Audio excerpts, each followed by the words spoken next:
Hello all the viewers, welcome to my channel my authority. आज का हमारा topic रहने वाला है एमनेस्टी इंटरनेशनल। बहुत इंपॉर्टेंट है, ह्यूमन राइट्स को लेके हम एक सीरीज प्लेलिस्ट बना रहे हैं जिसमें बहुत बेसिक्स टॉपिक्स को बहुत ही इजी लैंग्वेज में हमने कवर किया है। स्टार्ट करते हैं इंट्रोडक्शन से। एमनेस्टी इंटरनेशनल, ये नाम है इस इंटरनेशनल इंस्टीट्यूशन का, इज़ अ एनजीओ। एनजीओ क्या होता है? जो सरकारी नहीं होता है, गैर सरकारी संगठन होता है, नॉन गवर्नमेंटल ऑर्गेनाइजेशन होता है। ये किस चीज़ पर फोकस करता है? On the protection and promotion of human rights. Mainly ये ग्लोबल, मतलब वैश्विक तरीके से, वैश्विक रूप में एमनेस्टी इंटरनेशनल किस चीज़ पर फोकस करता है? प्रोटेक्ट करने पर, यानी कि सुरक्षा करने पर, प्रमोट करने पर, उसको बढ़ावा देने पर ह्यूमन राइट्स को, यानी मानव अधिकारों को। It is one of the most prominent influential human right organisation.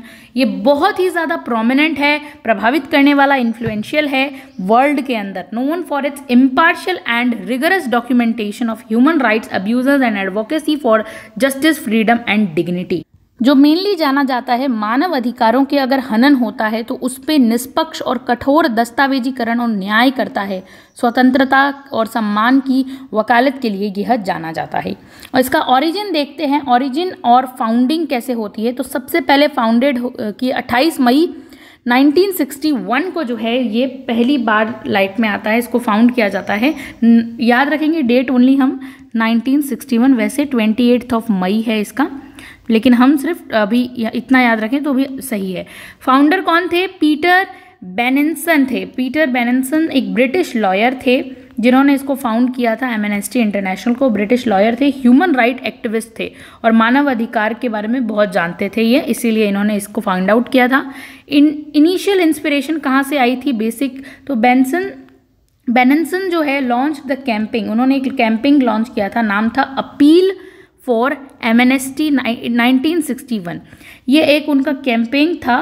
क्या नाम था उसका? अपील फॉर एमनेस्टी 1961 इनके कैंपेन का नाम था।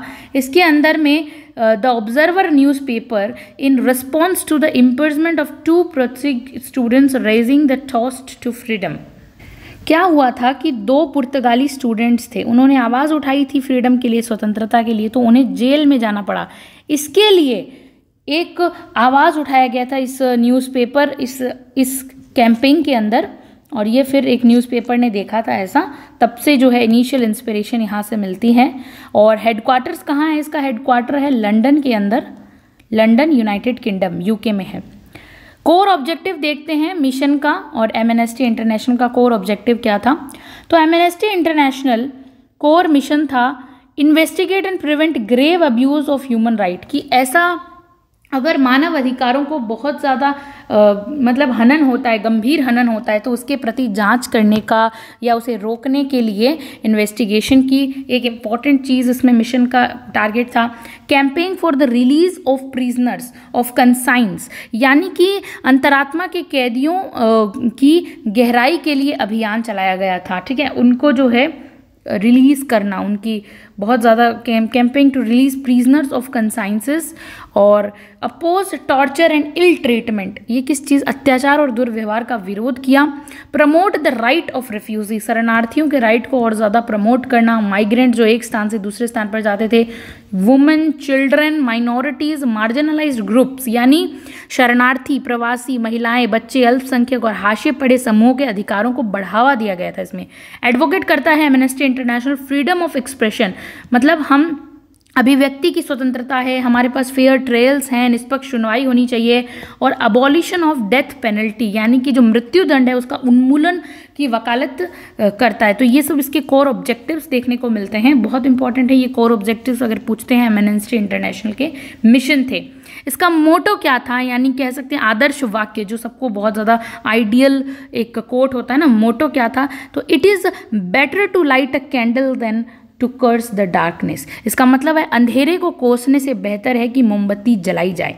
बहुत अच्छी लाइन है कि अंधेरे को कोसने से बेहतर है कि it is better to, 1 minute, it is better to light a candle, जलाओ मोमबत्ती को, ना कि आप ज़्यादा डार्कनेस को कर्स करो, कोसो, तो अंधेरे को कोसने के बजाय मोमबत्ती जलाना बेहतर है। This reflect Amnesty provocative approach to fighting human right violation, और यही मानवाधिकारों के अगर उल्लंघन हो रहा है तो उससे लड़ने के लिए एमनेस्टी के सक्रिय दृष्टिकोण को दिखाता है। अब हम देखते हैं लीगल और एथिकल फ्रेमवर्क देखने को मिलता है। लीगल और एथिकल फ्रेमवर्क कैसा रहता है, इसका कानूनी और हम कह सकते हैं नैतिक ढांचा है। Amnesty basis it's work, amnesty किन बातों पर काम करता है, एमनेस्टी काम करता है the universal declaration of human rights के ऊपर, ये बेस है इसका, ठीक है, ये यहीं से तैयार होता है 1948। इंटरनेशनल कन्वेंट्स लाइक ICCPR और ICECSR इन पे काम करता है। Conventions on torture, child rights और रिफ्यूजी, ये इसका बेस बनता है लीगल फ्रेमवर्क का। Domestic and international legal standards, ये सब इसके इंपॉर्टेंट बेस के आधार पर फिर ये बाद में एमनेस्टी इंटरनेशनल खड़ा होता है। स्ट्रक्चर और मेंबरशिप देख लेते हैं इसकी कैसी रहती है। तो एमनेस्टी इंटरनेशनल जो है वो डेमोक्रेटिकली गवर्नड होता है, ऑर्गेनाइजेशन है, लोकतांत्रिक govern with members of 150 countries इसके अंदर शामिल है, बहुत बड़ा संगठन है। आप देख सकते हैं 150 कंट्रीज जो है इसके सदस्य संख्या है। It has over 10 million members, कितने मिलियंस हैं, 10 मिलियन से ज़्यादा अधिक सदस्य इसमें सपोर्टर हैं ग्लोबली, पूरे वैश्विक स्तर पर। It operates through national sections, specialised offices and global secretariat, ये कैसे किनके माध्यम, राष्ट्रीय अनुभागों और विशेष कार्यालयों और एक वैश्विक हम कह सकते हैं सचिवालय के द्वारा माध्यम से कार्य करता है, ठीक है। ग्लोबल सेक्रेटरीट इसमें आते हैं। की फंक्शंस एंड एक्टिविटीज़ देखते हैं एमनेस्टी इंटरनेशनल के क्या इंपॉर्टेंट की फंक्शंस हैं। रिसर्च एंड डॉक्यूमेंटेशन का काम करता है, यानी कि अनुसंधान और दस्तावेजीकरण करता है, इन्वेस्टिगेट करता है ह्यूमन राइट वायलेशन, कहाँ ह्यूमन हमारे अधिकारों का हनन हो रहा है, through rigorous fact finding missions and publishes detailed reports. ये कठोर तथ्य खोजता है कि कहीं मिशन इसके यही रहते हैं कि अगर कहीं मानव अधिकारों का उल्लंघन हो रहा है तो उसकी जाँच करो, फिर अगर ऐसा है तो प्रकाशित करो, उसको रिपोर्ट्स वगैरह बनाओ, सबको लोगों को बताओ कि यहाँ इन्वेस्टिगेट करो, ठीक है। कैंपेन चलाए जाते हैं एडवोकेसी के लिए, और organises globally campaigns to pressure government पर दबाव बनाने के लिए एंड इंस्टीट्यूशन को यह दिखाने के लिए कि आप ह्यूमन राइट के प्रति कंसर्न हो जाइए, तो ये इसके लिए बहुत ज़्यादा कैंपेन चलाते हैं, अभियान चलाते हैं, वकालत करते हैं। अर्जेंट एक्शन वर्क की ज़रूरत पड़ती है, तत्काल कार्यवाही हो, नेटवर्क ऐसा बनाया गया है। Sends rapid alerts worldwide to mobilize immediate actions when human right violation occurs। अगर मानवाधिकारों का उल्लंघन होता है तो तत्काल कार्यवाही करने के लिए विश्व भर में त्वरित अलर्ट भेजा जाता है कि यहाँ पे हाई अलर्ट है ऐसा। लॉबिंग एंड लीगल सपोर्ट, यानी पैरवी और कानूनी सहायता होती है। Work with international bodies like UN, ICC, regional courts को भी इसमें शामिल किया जाता है। Influence human right police and legal framework, सभी को ये बहुत प्रभावित करता है। एजुकेशन एंड अवेयरनेस प्रोग्राम्स इसके अंदर चलाए जाते हैं। Developed educational materials, host training sessions specially for youth, युवाओं के लिए, सिविल सोसाइटी, नागरिक समाज के लिए शैक्षिक सामग्री विकसित करना, प्रशिक्षण सत्र आयोजित करना, ये सब इसके अंदर बहुत ज़्यादा होते हैं। लैंडमार्क अचीवमेंट देखते हैं एमनेस्टी इंटरनेशनल का। सबसे पहले नोबेल पीस प्राइज 1977 आता है, जिसमें अवॉर्डेड फॉर इट्स डिफेंस, इसे नोबेल पीस प्राइज के से सम्मानित किया गया था। क्यों किया गया था अवॉर्डेड, इसको अवॉर्ड किया गया था for its defence of human dignity, मानवीय गरिमा को बचाता है, डिफेंड करता है, अगेंस्ट टॉर्चर से बचाता है, इसीलिए इसको नोबेल प्राइज़ मिला। इन ह्यूमन ट्रीटमेंट और पनिशमेंट्स वगैरह से बचाता है ये मानवीय गरिमा को। फिर आता है अबॉलिशन ऑफ डेथ पेनल्टी, जो दी जाती है मृत्युदंड, उसके अवमूल्यन के ऊपर काम करता है। Played a major role in pursuing over 140 countries में बताया गया है। ईदर अबॉलिश और स्टॉप यूजिंग डेथ पेनल्टी, आप मृत्युदंड नहीं दे सकते, इसे अबॉलिश किया जाए, ठीक है। 140 कंट्रीज में अब तक ये जो है बताया गया, प्रेशर किया गया उसके ऊपर 140 कंट्रीज़ के ऊपर। एंटी टॉर्चर कैंपेन्स चलाए गए हैं। एंटी टॉर्चर कैंपेन्स होते हैं यानी कि contributed to the global acceptance of the UN convention against torture 1984, कि आप टॉर्चर नहीं कर सकते हैं ऐसे किसी को भी, उसके खिलाफ बहुत सारे ग्लोबल UN कन्वेंशंस के अंदर ये चलाया गया। प्रिजनर्स फॉर कंसाइंसेस देखते हैं। प्रिजनर फॉर कंसाइंसेस यानी कि helped secure the release of 1000 unjustly detained individual through global campaigns, through मतलब ग्लोबल कैंपिंग्स के द्वारा 1000 से ज़्यादा लोगों को बचाया गया जिनके साथ अनजस्टफुल हो रहा था, बिल्कुल अन्याय हो रहा था, ऐसे कैदियों के साथ, ठीक है। फिर क्रिटिसिज्म एंड कंट्रोवर्सीज देखने को मिलती है इसके अंदर, खुद के अंदर बहुत क्रिटिसिज्म भी है। Amnesty international has faced several challenges and criticism like accusation of biases, कि इसमें जो है बहुत ज़्यादा आरोप है इस पर कि पक्षपात करती है बहुत ज़्यादा। भारत और चीन, the some governments including India and China have accused it of selective reporting and political biases.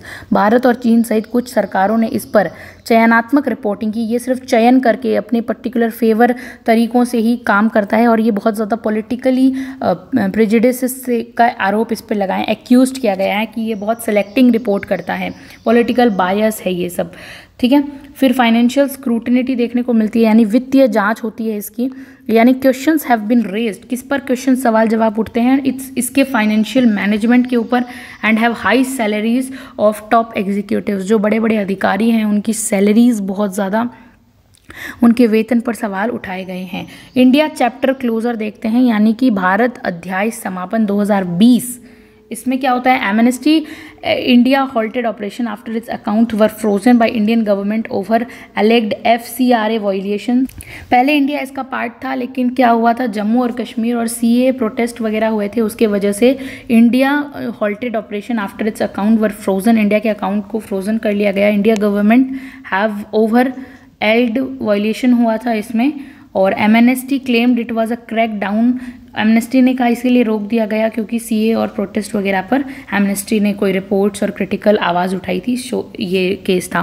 Case examples देख लेते हैं और बाकी, जिसमें एग्जांपल म्यांमार रोहिंग्या क्राइसिस आता है। एमनेस्टी इंटरनेशनल जो है वो conducted a fact finding mission documenting atrocities against the Rohingya Muslims के खिलाफ जो है वो बहुत सारे डिटेल्ड और फैक्ट को इकट्ठा करता है, वो कि अत्याचार हो रहे हैं अगेंस्ट रोहिंग्या मुसलमानों के खिलाफ, उसके ऊपर ग्लोबल प्रेशर बनाता है म्यांमार और इंटरनेशनल इन्वेस्टिगेशंस करता है कि जेनोसाइड का, which is the very important, कि अत्याचार और ये दस्तावेजीकरण, मतलब एमनेस्टी इंटरनेशनल ने रोहिंग्या मुसलमान के विरुद्ध अत्याचारों का दस्तावेजीकरण करने के लिए तथ्य खोज मिशन चलाए बहुत सारे, जिसके परिणाम स्वरूप म्यांमार पर वैश्विक दबाव पड़ा और नरसंहार की अंतर्राष्ट्रीय जांच हुई थी इसके अंदर। सबसे पहला एग्जाम्पल है। सेकेंड एग्जाम्पल सऊदी अरबिया, जिसमें जमाल खशोगी की हम बात करते हैं, जमाल खशोगी। एग्जाम्पल 2 है ये। Amnesty international strongly condemned the murder of journalist Jamal Khashoggi. 2018 में जमाल खशोगी का जो है मर्डर हो गया था, कैंपेन चलाए गए थे, जस्टिस मिले उन्हें, इंटरनेशनल अकाउंटेबिलिटी जवाबदेही बनती है। थर्ड आता है ईरान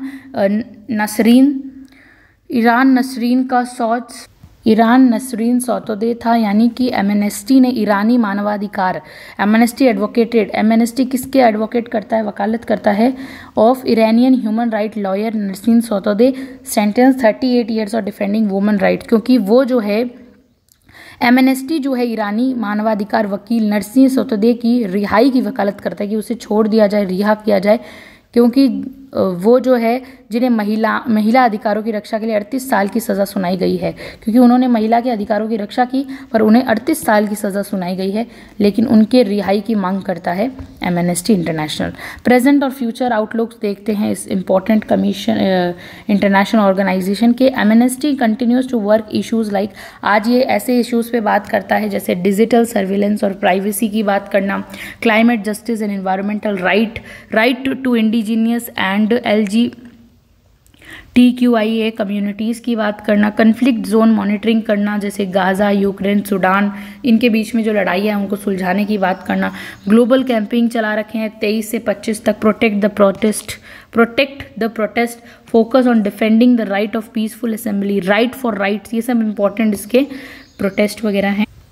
राइट फॉर राइट्स यानी जो सही है, जो अधिकार है उनके लिए लिखो, यानी एनुअल लेटर राइटिंग आती है। सपोर्ट करते हैं प्रिजनर ऑफ कंसाइंसेस के, जो कैदी हैं उनके लिए मांगे करते हैं। ये कंक्लूजन है, Amnesty international remains a powerful global force है।